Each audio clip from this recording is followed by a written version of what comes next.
오늘은 부활주일입니다. 주여 이제 회복하게 하소서라는 표 아래 온 성도들이 믿음과 소망과 사랑으로 하나 되어 영과 진리로 예배합니다. 아멘. 어찌하여 살아있는 자를 죽은 자 가운데서 찾느냐? 여기 계시지 않고 살아나셨느니라. 갈릴리에 계실 때에 너희에게 어떻게 말씀하셨는지를 기억하라 이르시기를 인자가 죄인의 손에 넘겨져 십자가에 못 박히고 제3일에 다시 살아나야 하리라 하셨느니라. 아멘. 할렐루야. 십자가를 지고 죽으셨으나 사망 권세를 깨뜨리시고 부활하신 주님, 찬양과 경배를 받으시옵소서. 부활의 첫 열매가 되셔서 무덤을 여시고 절망과 어두움을 몰아내신 것과 같이 오늘 저희들의 마음의 문도 열어주셔서 생명과 능력과 소망이 충만하게 하옵소서. 마리아에게 보이시고 사도들에게 보이시고 바울에게 보이시고 성도들에게 보이신 주님, 오늘 예배하는 우리에게 부활하신 영광의 몸을 보여주사 기쁨과 찬송이 충만하게 하옵소서. 예수님의 이름으로 기원하옵나이다. 아멘. 참여의 기도 시간입니다. 다 같이 침묵으로 일주일의 삶을 뒤돌아보며 참여의 기도로 나아갑니다. 기도하시겠습니다.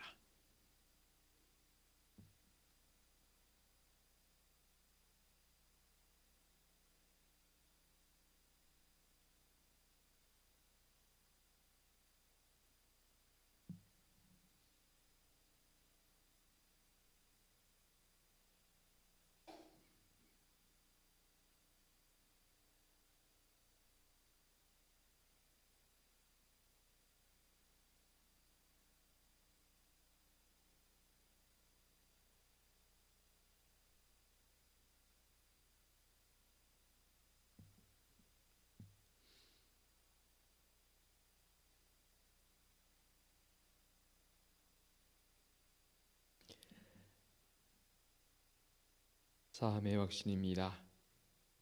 여호와는 마음이 상한 자를 가까이 하시고 충심으로 통회하는 자를 구원하시는도다. 그의 모든 뼈를 보호하시며 그 중에서 하나도 꺾이지 아니하도다. 아멘.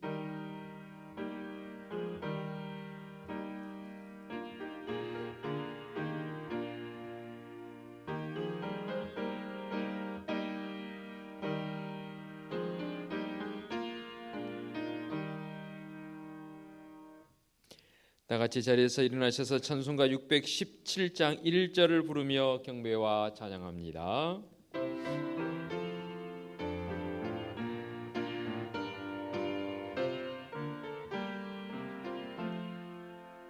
주님을 찬양합니다. 내 맘과 정성 다하여 놀라우신 주님의 크신 능력 찬양하리라. 주님을 찬양합니다. 내 맘과 정성 다하여 주 안에서 언제나 기뻐하리라. 할렐루야. 주 안에서 언제나 기뻐하리라. 할렐루야. 아멘. 성시 교독하겠습니다. 하나님께서 그를 사망의 고통에서 풀어 살리셨으니 이는 그가 사망에 매어 있을 수 없었음이라.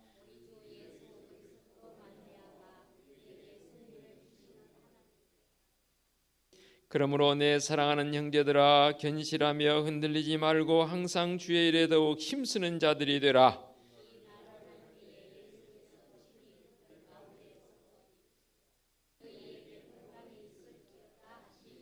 그들이 놀라고 무서워하여 그 보는 것을 영으로 생각하는지라.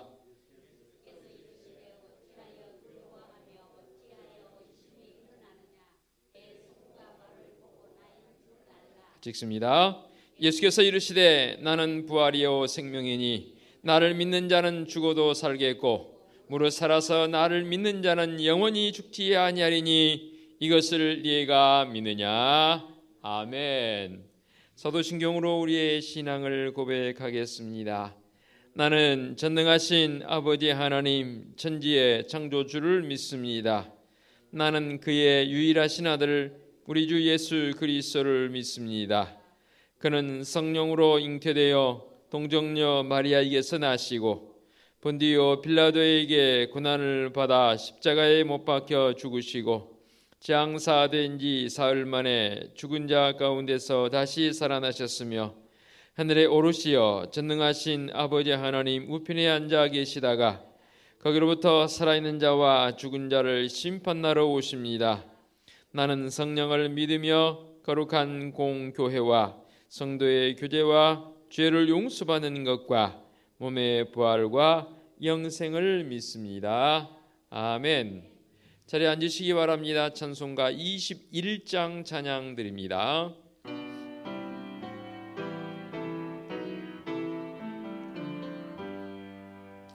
다 찬양하여라 전능왕 창조의 주께 내 호라 주 찬양 평강과 구원의 주님 성도들아 주 앞에 이제 나와 즐겁게 찬양하여라 다 찬양하여라 놀라운 만유의 주께 포근한 날개 밑을 품어 주시는 주님 성도들아 주님의 뜻 안에서 내 소원 다 이루리라 다 찬양하여라 온몸과 마음을 바쳐 이 세상 만물이 주 앞에 다 나와 찬양 성도들아 기쁘게 소리 높여 영원히 찬양하여라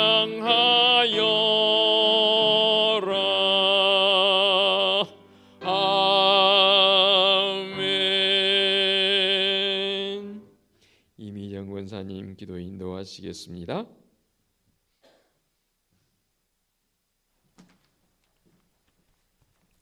기도하시겠습니다. 사망 권세 이기시고 부활의 소망이 되신 사랑의 하나님, 부활의 주님을 찬양합니다. 죄가 없으심에도 불구하고 우리를 죽기까지 사랑하시어 인간들의 죄를 대신 용서하시기 위해 십자가 형틀에서 죽으시고 약속대로 사흘 만에 부활하신 주님의 그 길을 생각해 봅니다. 우리도 지금 베드로처럼 첫 닭이 울기 전 주님을 부인하지는 않았는지, 부활하신 주님과 함께 걸으면서도 주님을 알지 못하고 제자들의 어리석은 그러한 모습은 아닌지 이 아침 저희들의 삶을 되돌아볼 수 있게 하여 주시옵소서. 작고 느리지만 예수님이 걸었던 믿음의 좁은 길을 우리도 걸어갈 수 있게 굳건한 믿음과 순종의 마음을 주시옵소서. 주여, 이 나라 이 민족을 긍휼히 여기사 위정자들의 마음을 바로잡아 이 땅에 주님의 공의와 정의가 실현될 수 있도록 인도하여 주시옵소서. 은혜숙교회 각 부서를 기억하시고 유기적으로 움직이게 하시옵고 특별히 교육부서의 온전한 회복을 허락하여 주시옵소서. 교회에 아이들이 뛰어놀며 아이들의 웃음소리와 찬양소리가 울려 퍼지게 역사하여 주시옵소서. 영유치부, 아동부, 중고등부, 청년부들의 믿음이 흔들리지 않게, 또한 교회를 떠나지 않게 그들을 위해 기도하게 하여 주시옵소서. 코로나19로 어려운 이때에 해외 선교사들의 안위를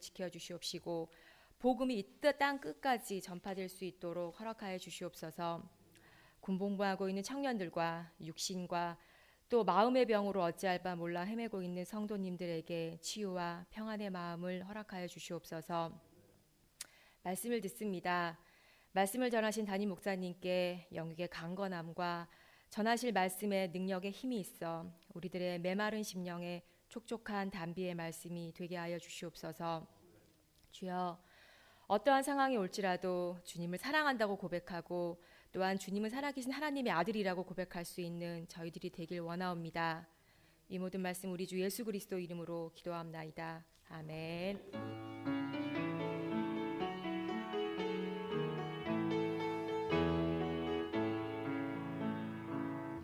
하늘에 계신 우리 아버지의 이름을 거룩하게 하시며 아버지의 나라가 오게 하시며 아버지의 뜻이 하늘에서와 같이 땅에서도 이루어지게 하소서. 오늘 우리에게 일용할 양식을 주시고 우리가 우리에게 잘못한 사람을 용서하여 준 것 같이 우리 죄를 용서하여 주시고 우리를 시험에 빠지지 않게 하시고 악에서 구하소서. 나라와 권능과 영광이 영원히 아버지의 것입니다. 아멘. 교회 소식 전하겠습니다. 주보를 보시기 바랍니다. 4월 부활의 달이 시작되었습니다. 오늘은 부활주일입니다. 사망권세 이기시고 부활하신 주님을 찬양하며 성도들께서는 부활의 소망의 삶과 주님의 부활을 증거하는 삶이 되시기 바랍니다. 그리고 자유롭게 부활절 감사 예물 봉헌하시기 바랍니다. 오늘 찬양 예배 주일 가정 예배로 드리겠고요. 2부 예배 후에 구역장님들 모여야 되는데 지난주에 모여서 함께 논의되어진 것처럼 오늘 부활주일입니다. 결석자들에게 꼭 교회를 방문하지 못한 우리 구역원들은 챙기셔서 오늘 조금 후에 말씀드리겠지만 부활주일 감사해서 떡이 나눠지게 됩니다. 그 떡들을 챙기셔서 꼭 교회에 나오지 못한 우리 구역원들에게 전달해 주시고 주보도 전달해 주시고 안부를 챙겨 주시면 좋겠습니다. 당부드리겠습니다. 금요 한밤 기도에 쉬겠고요. 오늘 주일 찬양 예배도 주일 가정 예배로 드리겠습니다. 감사할 일들입니다. 새벽을 깨우며 고난 중한 특별 새벽 기도에 참여해 주신 여러분들께 진심으로 감사를 드립니다. 부활주일 맞아서 이보승 장로님, 남상순 권사님 가정, 변진우 집사님, 구본회 권사님 가정에서 지난번에 아이들 결혼식을 마쳤는데 성도들에게 접대를 못했습니다. 그래서 이번에 부활주일 맞이해서 교회에서 준비하려고 했더니 두 가정에서 감당하겠노라 해서 이렇게 성도들에게 떡을 제공하게 됩니다. 개인별로 2개씩 가지고 가시기 바랍니다. 그래서 하나는 여러분 드시고 하나는 전도용으로 써라는 게 아니라 요즘 주면 안 받습니다. 혹시 꼭 전도용이 아니어도 옆에 있는 분들 가다가 좀 아는 사람들은 받잖아요. 그렇죠? 예를 들면 저 같은 경우는 경비하신 분들 줄 수도 있고 또 이웃집에 줄 수 있는 것들이 있으니까 나누자는 그런 의미가 있으니까 2개 받아가셔서 하나는 여러분 드시고 하나는 나눌 수 있는 그런 기회로 삼으시기를 당부드리겠습니다. 또 조충정 원사님께서 손녀 정한나 청년의 생일을 맞이하여 감사함으로 강단에 부활주일 헌화를 해주셨습니다. 참으로 감사를 드립니다. 시간 변경합니다. 오는 수요일 7일부터 수요예배 시간 30분 늦추어서 오후 7시 30분에 수요예배를 드리게 됩니다. 7시 맞춰서 오시게 되면 30분을 기다리셨다 예배 드려야 되니까 빨리 오셔서 기도하셔도 좋고 시간 음수하셔서 잘 지키셔서 착오 없으시기를 당부드리겠습니다. 우리 좀 전에 이 권사님 기도도 했지만 교육부서 회복을 위해서 우리 성도들이 또 부모인 우리가 더 많이 기도해야 할 것 같습니다. 회복될 듯 하면서도 계속해서 확진자들이 증가되어짐을 통해서 방역 대책에도 상당히 많은 차질을 겪고 있는 줄 압니다. 또 교회적인 상황도 많이 여의치가 않습니다. 그럼에도 불구하고 성도들 더욱 하나님 앞에 예배자의 모습으로 바로 세워주시기를 서가시기를 당부드리겠습니다. 앉은 자리에서 우리 앞뒤 옆에 계신 분들과 함께 인사 좀 나누시다. 부활절 인사하실까요? 주님 부활하셨습니다. 부활의 믿음으로 살아가십시다 라는 서로의 안부 인사 서로 드리면 좋겠습니다.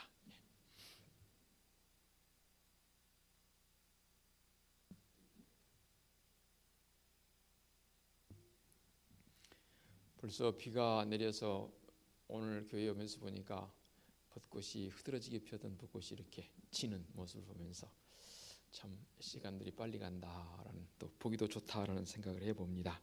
성도들 믿음의 모습 우리 주님 보시기에 좋은 그런 믿음을 지켜나가시기를 당부드리겠습니다. 본찬송 634장 찬양 드립니다. 모든 것이 주께로부터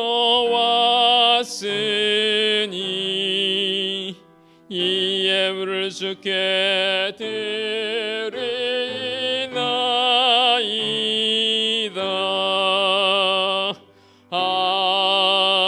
아멘.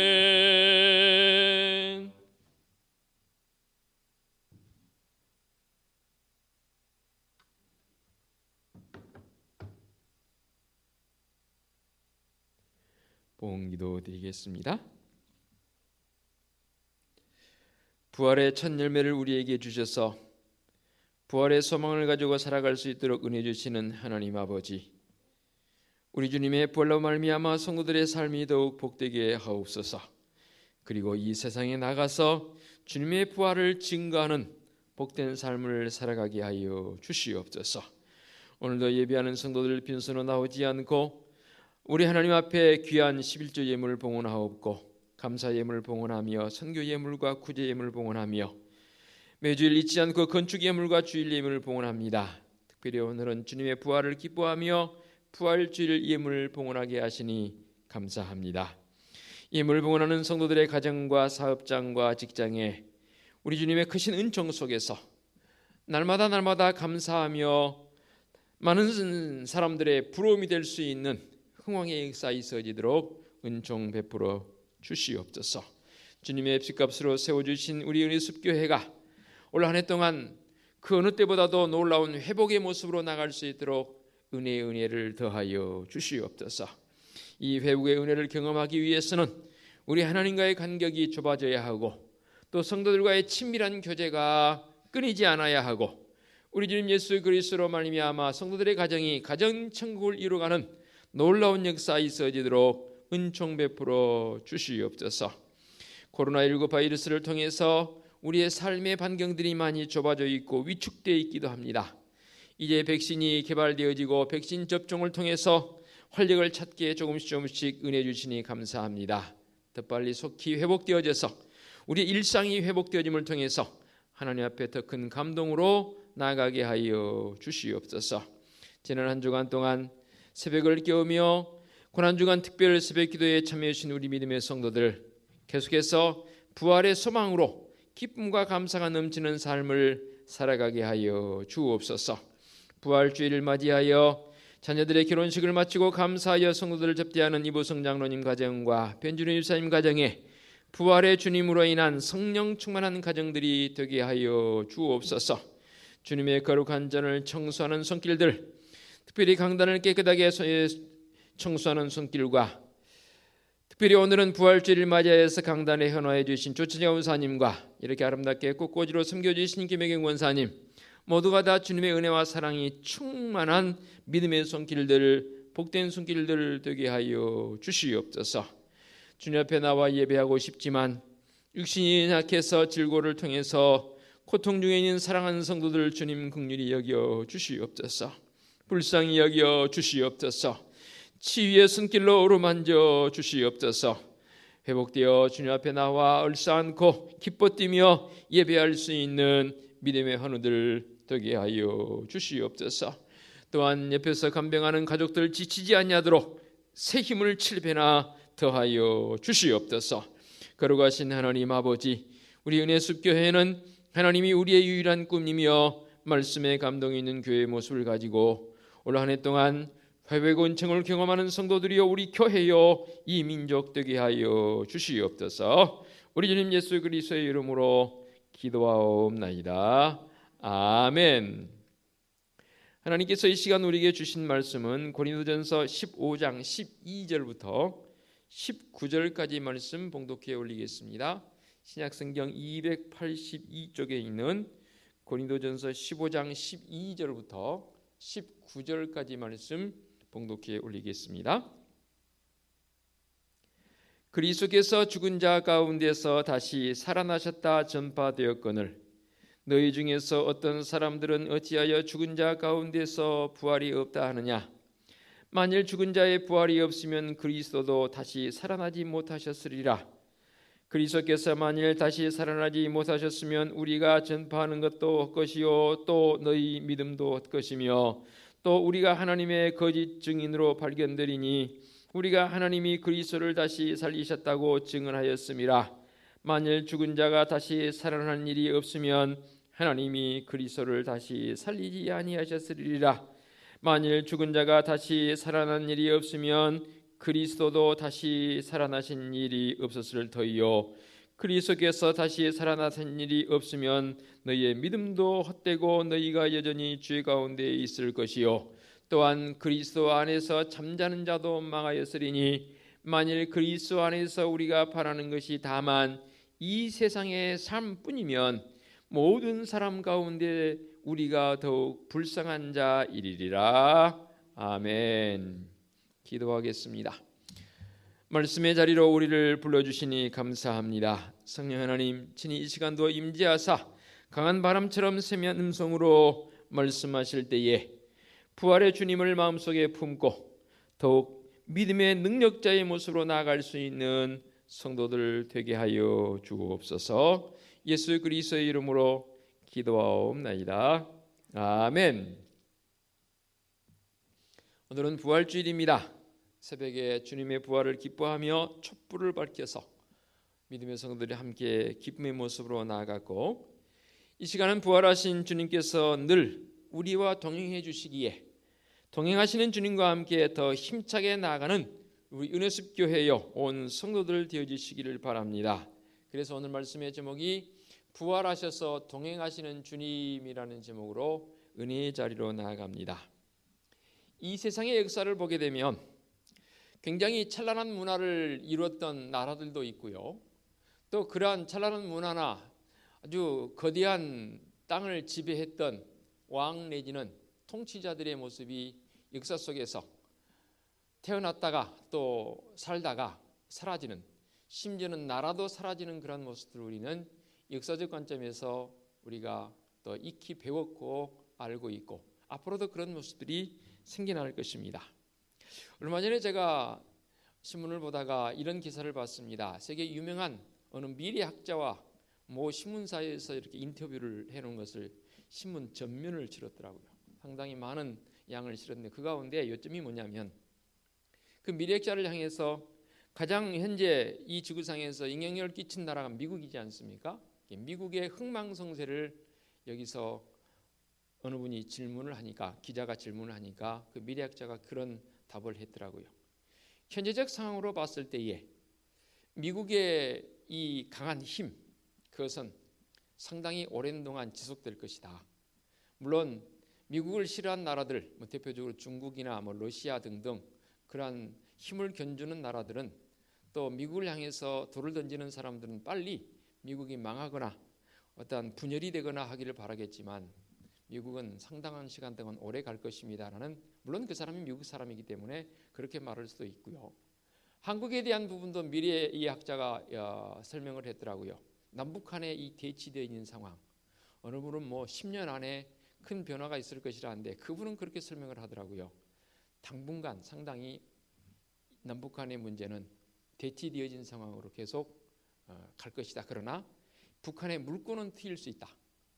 그것을 위해서 이제 한국적 역할 또 주변에 있는 나라들의 역할이 중요하다라는 그런 기사를 읽어보면서 대담하는 모습을 보면서 말씀을 준비하는 가운데 이것이 제게 떠올라서 도입을 시켜봅니다.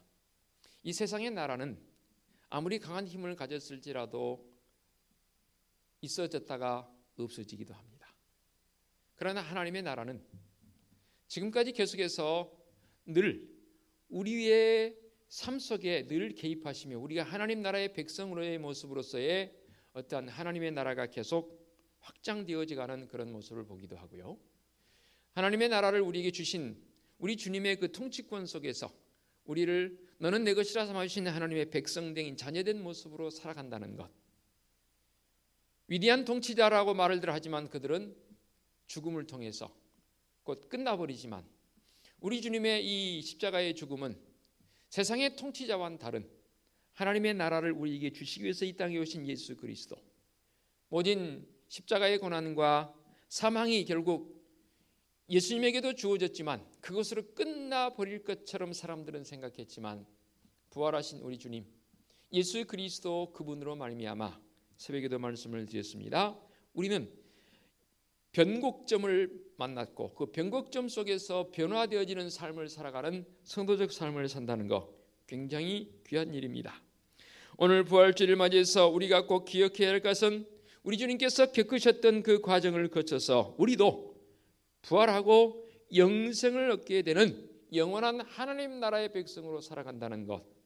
사도 바울이 고린도전서 15장의 말씀을 통해서 우리 주님 예수 그리스도의 부활이 얼마나 중요한지에 대해서 계속해서 반복해서 강조하는 그런 본문이 바로 이 고린도전서 15장. 그래서 고린도전서 15장을 부활장이라고까지 별명을 붙여서 우리가 이해하고 있습니다.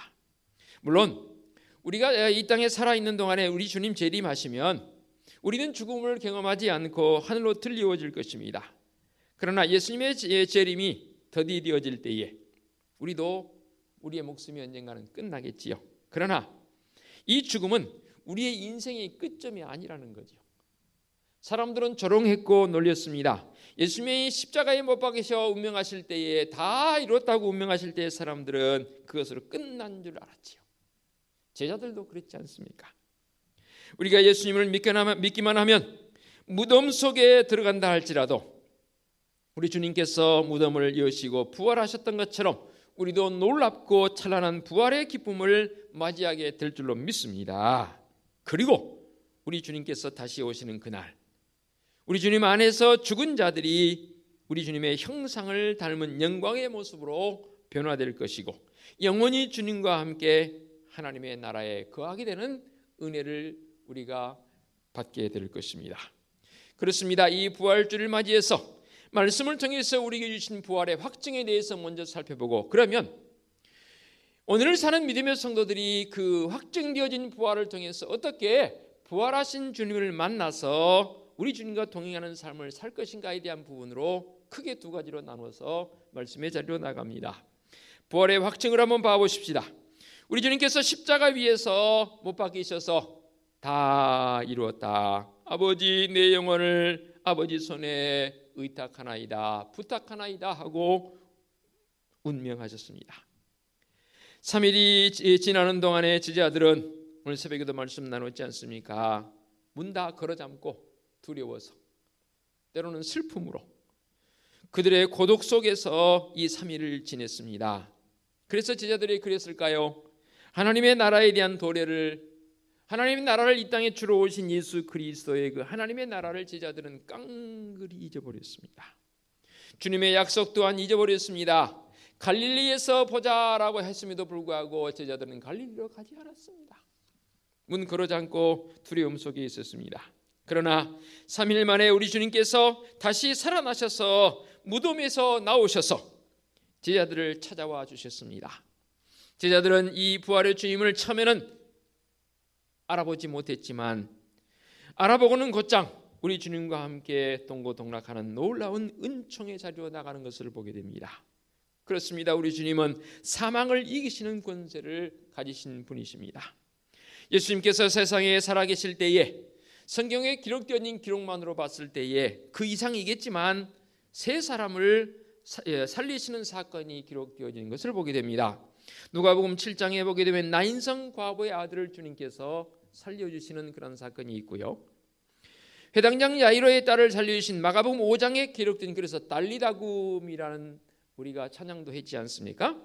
이 회당장 야이로의 딸을 살려주신 우리 주님의 그 놀라운 사건, 그리고 요한복음 11장에 기록되어진 베다니의 나사로를 살리신 우리 주님의 그 놀라운 능력, 그렇게 주님께서는 죽은 자를 살리시는 것까지 능력이 있으신 우리 주님이십니다.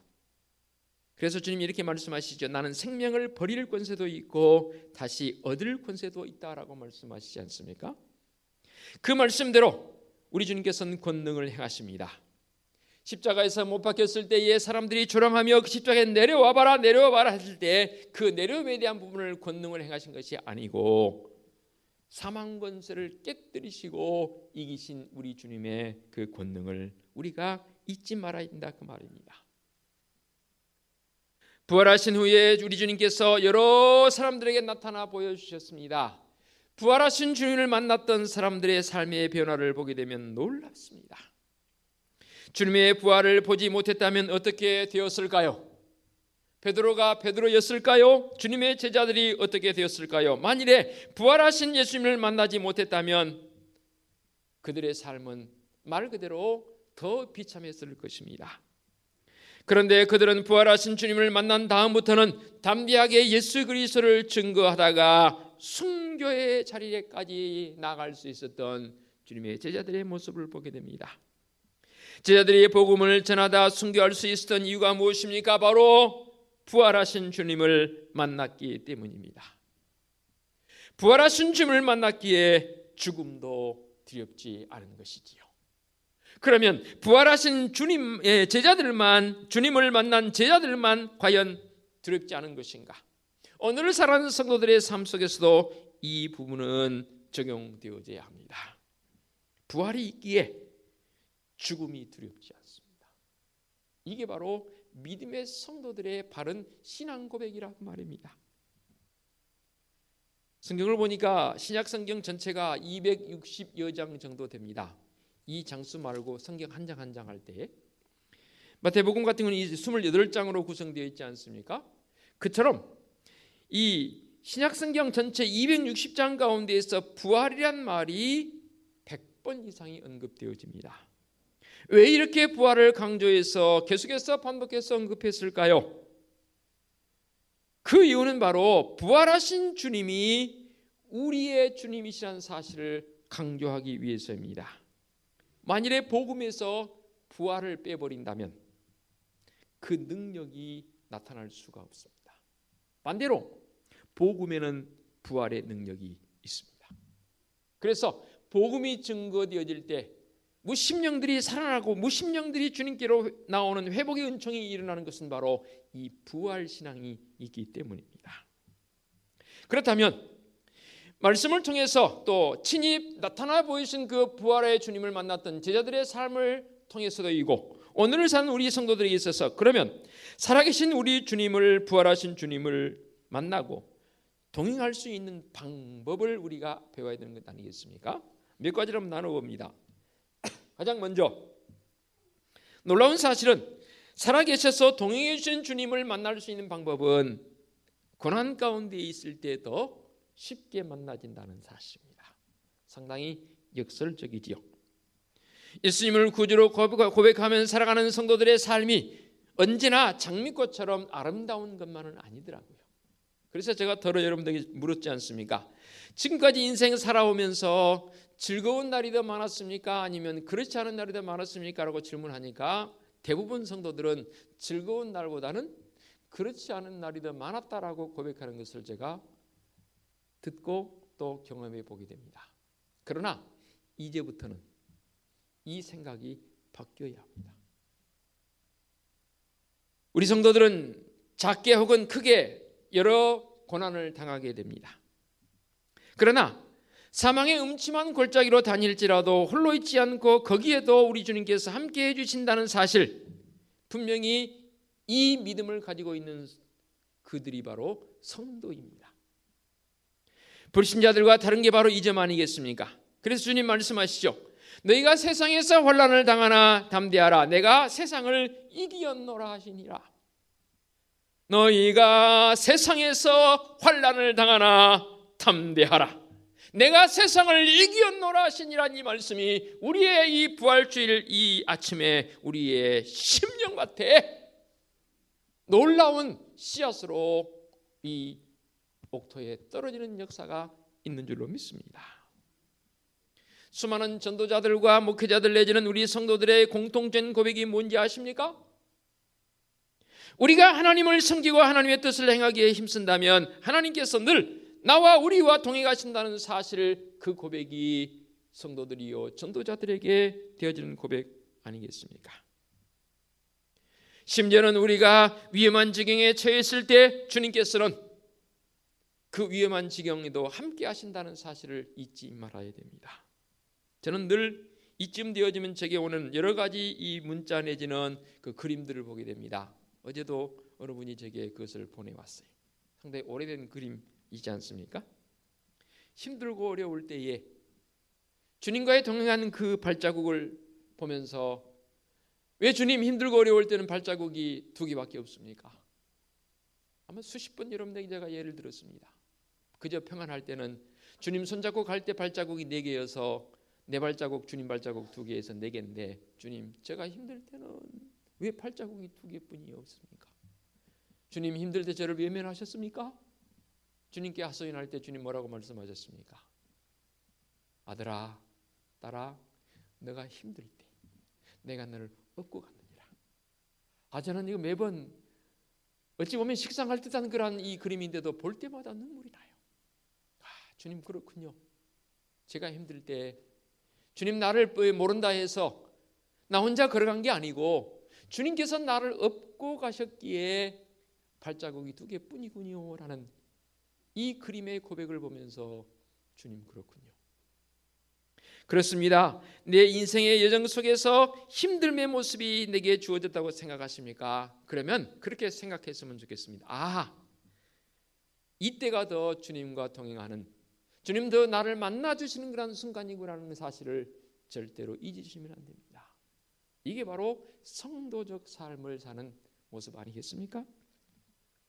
또 한 가지는, 예수님과 동행하는 삶은 부활하신 주님께서 우리가 동행해 주시는 그 부분을 우리가 더 깊이 느끼는 것은 무엇입니까? 바로 기도하는 그곳에 주님께서 더 깊이 만나 주신다는 사실입니다. 이 부분 단 한 2-3번 제가 여러분에게 예를 들었습니다. 제가 읽었던 책 가운데 성 아우구스티누스의 고백록을 읽어보면 총 14부까지가 되어 있습니다. 보통 시중에 나와 있는 것은 한 10부, 11부 정도만 번역이 되어 있는데 14부까지가 되어 있는 그 어거스틴의 고백록 가운데에서 그 어머니의 모니카의 기도에 이 아구스티누스, 그러니까 어거스틴이 회심하는 장면이 나옵니다. 얼마나 허랑방탕했냐면 19살에 결혼도 안 하고 아기를 낳았어요. 19살에 아빠가 될 정도로 정말로 주색잡기에 앞장섰던 사람이 바로 이 어거스틴입니다. 그런데 어느 날 취한 모습으로 집에 들어왔는데 어머니 모니카가 눈물로 아들을 위해서 기도하는 그 모습을 이 아들이 듣게 됩니다. 그리고 그 자리에서 거꾸러집니다. 무엇을 말씀드리자면 바로 어머니의 기도입니다. 그 어머니의 기도에 아들이 변화되어지고 나중 훗날 어마어마한 업적을 남기는 신앙의 사람으로 세워진 것을 보게 됩니다. 우리 주님 부활하신 예수 그리스도를 만나고 주님과 동행하기를 원하신다면 우리 주님께서는 그 기도하는 자리에 계신다는 사실입니다. 그렇습니다. 우리 주님은 기도하는 정서에 지금도 살아계셔서 나를 만나주시고 나와 동행하신 우리 주님인 줄로 믿습니다. 내가 환난 가운데 있을 때 더 주님을 만날 수 있는 동행해 주심의 대함을 느낄 수 있고, 당연히 기도할 때 주님 나를 만나주시는데, 또 한 가지를 덧붙인다면 우리 주님께서는 성도인 내가 의무를 이행하는 곳에 우리 주님 나를 만나주시고 동행해 주신다는 사실을 잊으시면 안 됩니다. 의무. 영어로 찾아보니까 duty라는 단어를 썼더라고요. 그래서 duty free 하면 뭐예요? 면세점입니다. 그래서 free란 말이 붙게 되면 우리 영어를 몰랐던 잘 모르는 초창기 사람들이 오해를 하는, 잠깐만 영어 공부 한번 하십시다.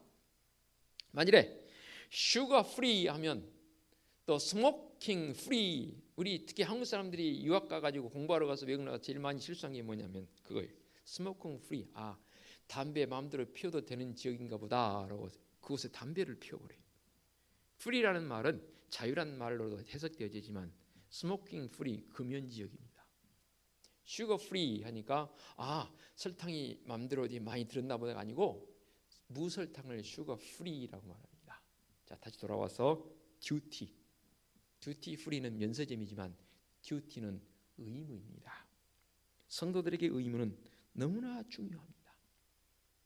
많은 성도들이 내게 주어진 신앙적 의무를 수행함에 있어서 때로는 무관심하기도 하고 때로는 게으르기도 하고 때로는 세속적 사고를 가지고 이 신앙적 의무를 감당하려고 하는 그런 경향들이 있더라 그 말입니다. 그러다 보니까 혼돈이 와요.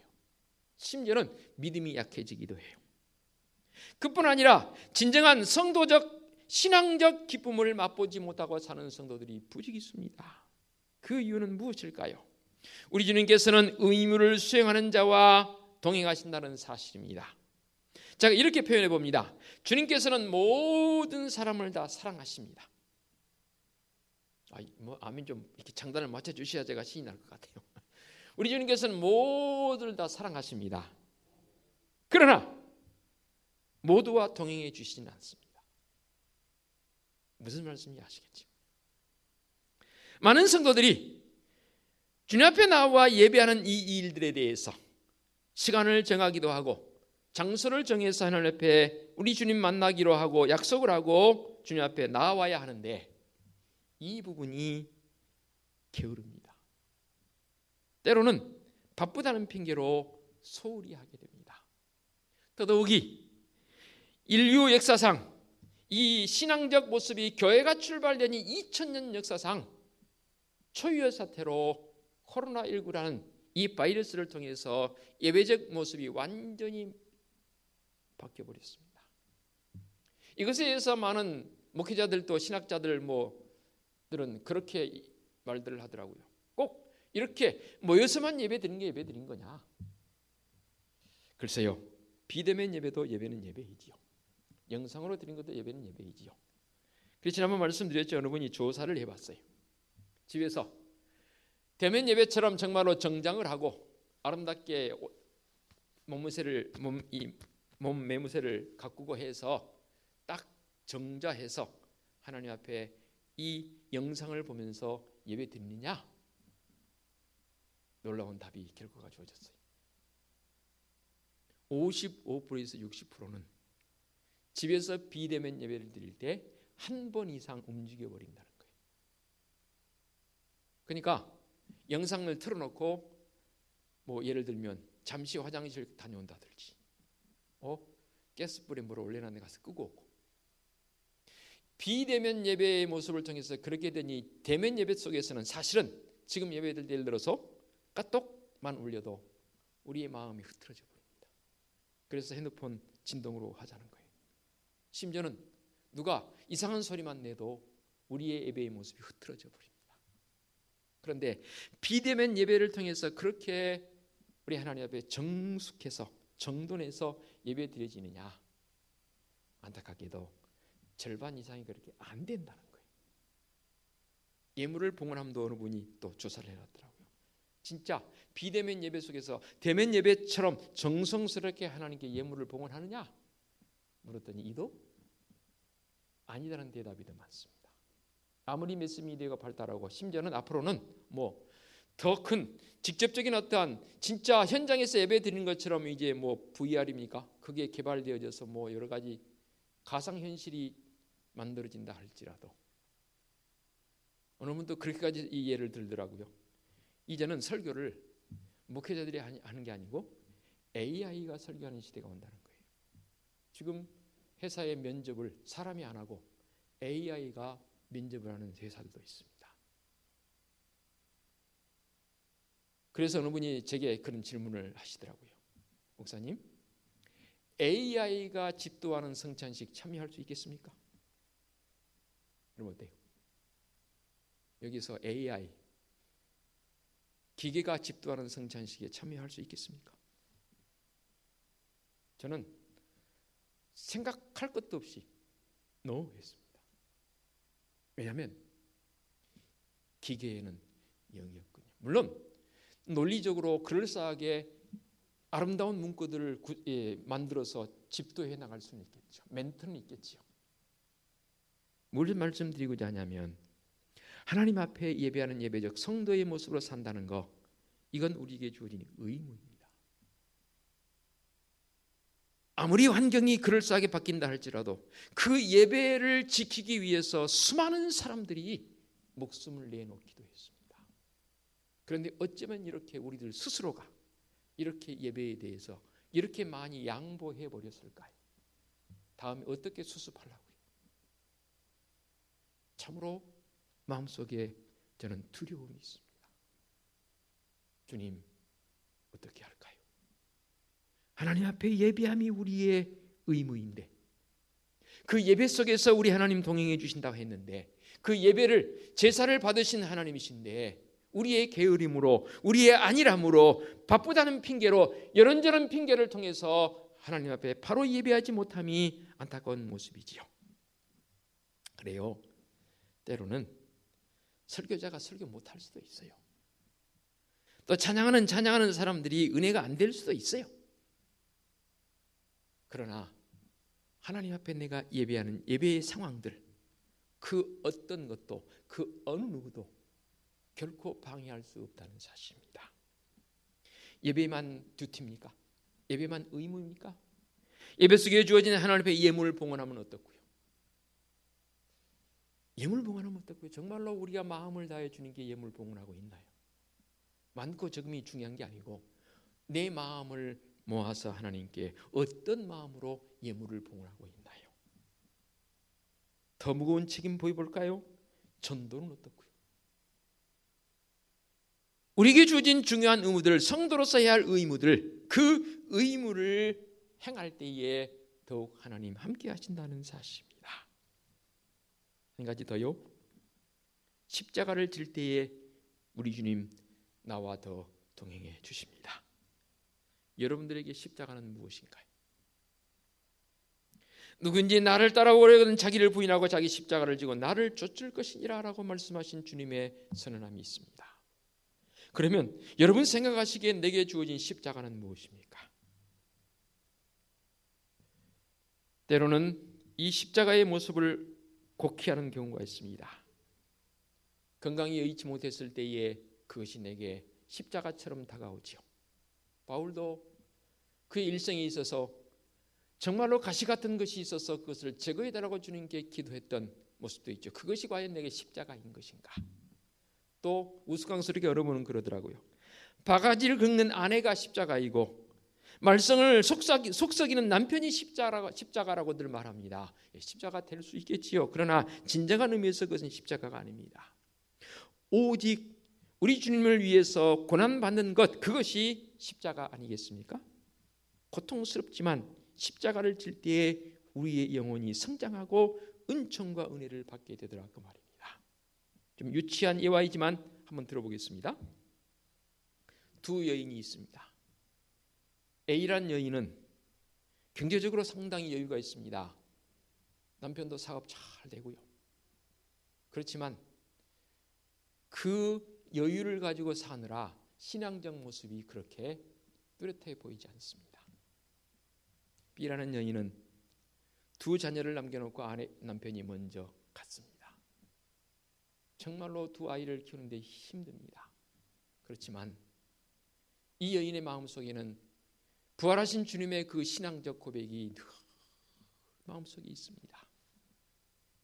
그런데요, 사람들은 이렇게 평가를 해요. 이 A라는 여인, 엉터리 신자인데 그는 부자고 돈 잘 쓰고 편안히 사는데, B라는 여인은 독실한 성도인데 왜 저렇게 고생만 하는 것인가? 하나님 불공평하지 않습니까?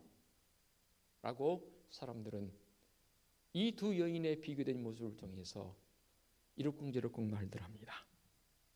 그러나 여러분, 이 혼자된 여인은 경제적 여유가 있어서 살아가는 이 여인이 가지지 못한 것이 있습니다. 무엇입니까? 혼자된 여인은 늘 예수님과 동행하는 삶을 살고 있습니다. 믿지 않는 자들도 보기에는 야, 저게 뭐냐? 사람들에게 고개를 설레설레 졌을 정도의 삶의 모습으로 보여질 수 있습니다.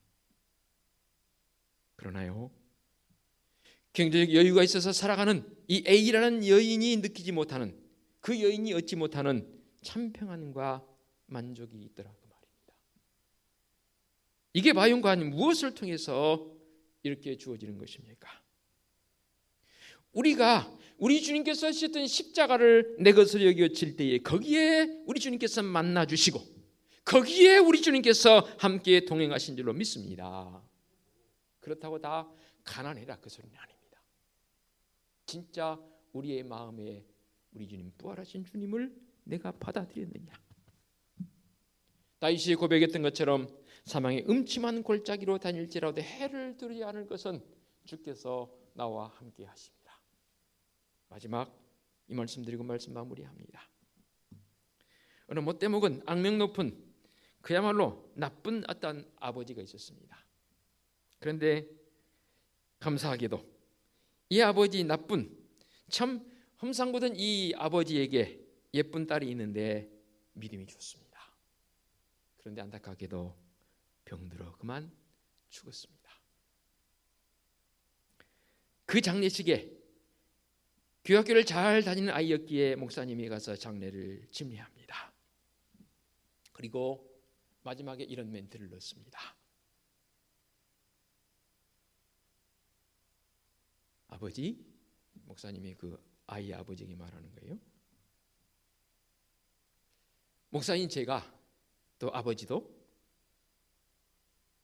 아이를 다시 돌아오게 할 수는 없는 일입니다. 그러나 내가 그 아이에게는 갈 수 있습니다.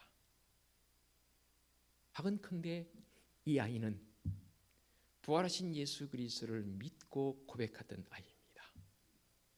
어디에 가 있을까요? 어딘지는 말하지 않겠습니다. 여러분이 알고 계십니까? 놀라운 사실은요, 이 목사님의 마지막 멘트가 그 험상궂던 그 아버지의 그 마음에 꽂혔습니다. 그리고 고민하기 시작합니다. 내가 그토록 사랑하던 딸에게로 갈 수 있는 길은 어떤 길인가? 그리고 목사님을 찾아갔습니다. 제게 그 길을 가르쳐 주세요. 그 길이 어떤 길입니까? 그 아이처럼 지금 죽으라 그 말입니까? 그건 아니잖아요. 당신의 마음속에 오늘도 살아계셔서 나와 동행하신 예수 그리스도, 그분을 아버지인 당신의 마음속에 받아들이면 당신도 먼저 간 그 아이의 그곳으로 같이 갈 수 있습니다. 복음을 제시하는 것이지요. 부활하신 예수 그리스도, 그분이 살아계셔서 지금도 나와 우리와 동행하고 계십니다. 그 은혜로 살아가시기를 당부드리겠습니다. 기도합니다. 하나님 감사합니다. 부활하신 주님을 만난 이 놀라운 부활절 아침에 주님 앞에 나와 예배하는 성도들의 그 심령에 좌정하셔서 내가 너를 사랑한다, 내가 너와 함께한다라는 그 주님의 선언하심이 지금 내 귀에 쟁쟁이 들리며 내 이 심장으로 느낍니다. 내 이 가슴으로 느낍니다. 이 부활 시행으로 살아가는 성도들을 되게 하여 주시옵소서. 예수 그리스도의 이름으로 기도하옵나이다. 아멘. 결단 찬송 160장 찬양 드립니다.